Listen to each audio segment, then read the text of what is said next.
राधे राधे बच्चों। Exam time है, सबका रिवीजन चल रहा होगा।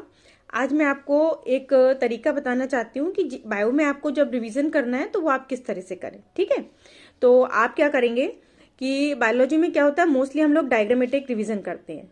अब मान लीजिए मैं एक एग्जाम्पल देके बताती हूँ कि आपको, जैसे मान लीजिए सेल का स्ट्रक्चर है, आप बुक खोलिए, बुक खोल के आप डायग्राम को अच्छी तरह से देख लीजिए, उसकी लेबलिंग देख लीजिए, फिर आप बुक बंद कर दीजिए। जी बिल्कुल, बुक बंद कर दीजिए और आप उसका रिवीजन करेंगे। उस समय आप बुक को बिल्कुल नहीं खोलेंगे, क्योंकि अगर आप इस तरह से रिवीजन करेंगे तो वो चीज़ हमेशा आपके दिमाग में रहेगी।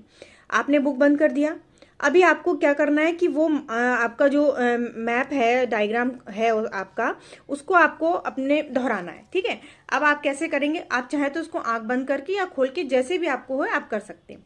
आपका आप ध्यान देंगे कि सबसे बाहरी लेयर है, उसको हम लोग सेल वॉल बोलते हैं। ठीक है, अब उसके अंदर अंदर क्या क्या है वो आपको, जो लिक्विड है उसको हम लोग साइटोप्लाज्म कहते हैं। उसके अंदर माइटोकॉन्ड्रिया है, न्यूक्लियस है, क्रोमेटिन है एंड क्लोरोप्लास्ट है, वैक्यूल्स हैं, और जितनी सारी संरचनाएं उसके अंदर पाई जाती हैं वो सारी आपको माइंड में रिवाइज करनी है। और आप बुक बिल्कुल नहीं खोलेंगे। अगर आपने इस तरह से रिवीजन किया, अगर आपको लगता है कि कुछ छूट रहा है, बाद में आप भले ही बुक खोलकर देख सकते हैं।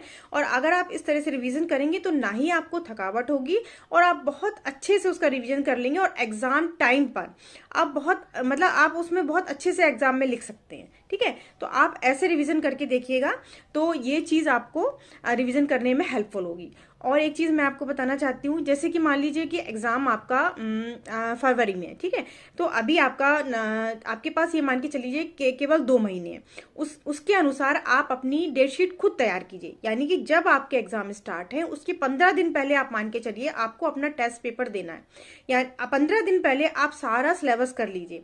भले ही आप एग्जाम के एक दिन पहले बिल्कुल पढ़ के मत जाइए। जी हाँ, बिल्कुल मैं कह रही हूँ कि एग्जाम के एक दिन पहले आप जितना कम से कम पढ़ेंगे, आप एग्जाम में उतना अच्छे से अच्छा परफॉर्म करेंगे। आप जितनी भी आपका रिवीजन करना है, आप ये टारगेट मान के चलिए कि आप उसको 15 दिन पहले आपको अच्छे से रिवीजन कीजिए, और अपने अकॉर्डिंग आप उसकी एक डेट शीट बनाइए और अपने सारे टेस्ट पेपर खुद ही दीजिए। फिर आप बिना प्रेशर के सारे एग्जाम बहुत अच्छे से देंगे।